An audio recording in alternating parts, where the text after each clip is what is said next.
We are thrilled today to have in studio with us Nick Vujicic.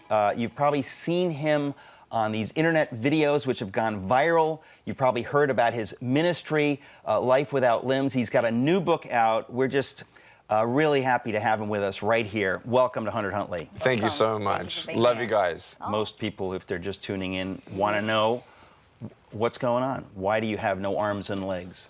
I was born without limbs, and there is no medical reason why this has happened. And when I was a child, I went to school and was bullied quite a lot at school. I was the first special needs child to go into a mainstream school. And so the bullying and the taunts brought in a lot of fear. And fear will cripple you more than having no arms, no legs. The fear of feeling like you're a mistake, the fear of what people think of you, the fear that there is no hope. And that fear was very difficult to overcome. But with the love of my family and an instilled faith in me, it's still at times, I was at a breaking point. I read in your story that at age 8, yeah, you wanted to end your life. You were 8 years old. When I read that as a father, it just so breaks my heart. Tell us what it was like to be so low at such a young age that you felt that way, and then what happened after that? Because you're clearly, whatever the opposite of that is, that's what you are now. Look, I didn't say that I'm suffering more than anyone else. I think it's worse being in a broken home than having no arms, no legs. But at age 8, I thought I'd never get married, have a job, be independent. I thought to myself, I can't even hold my wife's hand. And all these things just amounted to such a fear and depression that I actually attempted suicide at the fragile age of 10. And so I tried to drown myself in the family bathtub, not knowing what beautiful things could come from my broken pieces. And that's the miracle of having faith, F-A-I-T-H, full assurance in the heart of things that you don't see, which sounds foolish, right?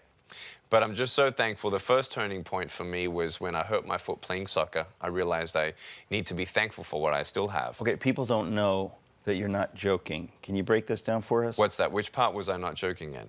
Playing soccer. Oh, no, yeah, no, I play soccer. Well, we yeah. know, because we know you don't lie. But Right, people no, are thinking, excuse me, could you rewind? Yeah. What are you talking about? How do you play soccer? Did you hear that I've done skydiving, scuba diving, surfing, all I that told sort of him stuff? that you swim, Yeah. and he was like, "Well, how does he swim?" Yeah, I don't I'm like, understand that. He can swim. He can do anything. Yeah, no, I do a couple of things that make my palms a little sweaty, but I want everyone to know that, you know, yeah. We're here all week. I'm just letting you know, we're here all week, guys. My parents did say that you don't know what you can achieve until you try it.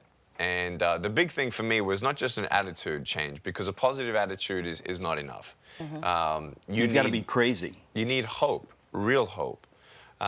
You need to know that there are great purposes even within our struggle that at that time you can't see. But Where did that come from, and how old were you when this happened? I was 15 years old. I read in the Bible, John chapter 9, a man was born blind. No one knew why he was born that way.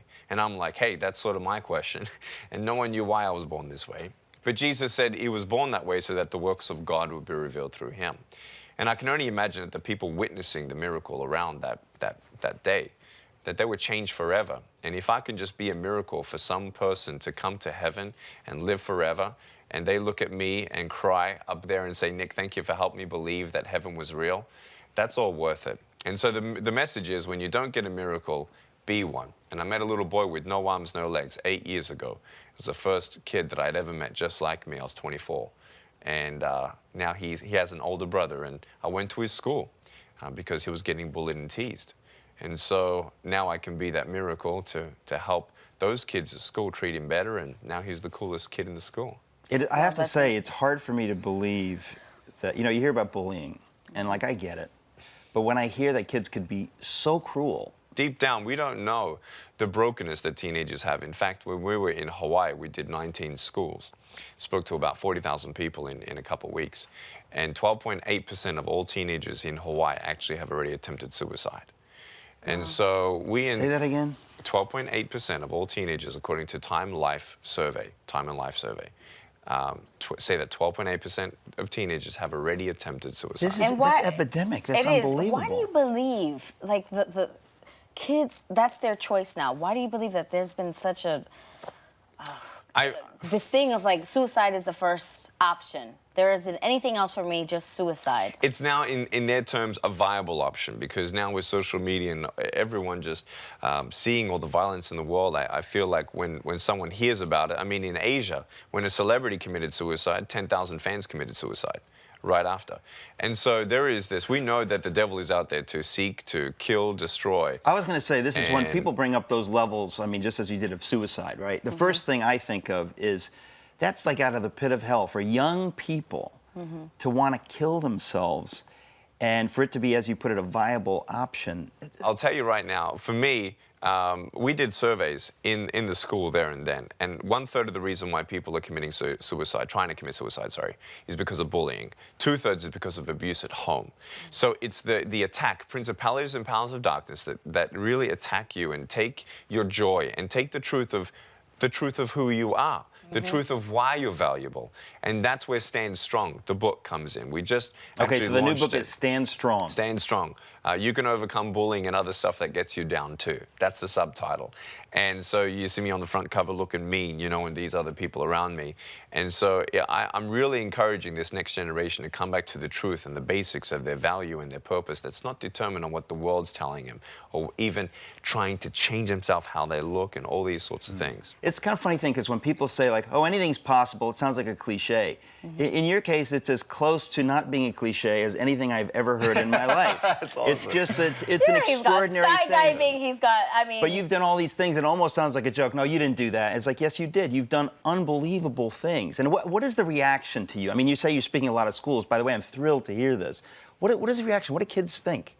But any human being who's gone through difficulties, you know, they're looking for inspiration. They want to believe in themselves, but they haven't even found yet one person who could really understand them or feel like, you know, they're their true friend and, you know, they can help them. Look, we need to first be our own true friend. And that's what I think we need to wake up to. And I think my message, you know, and I didn't write my message. I didn't write my story. My history is his story, God's story through me.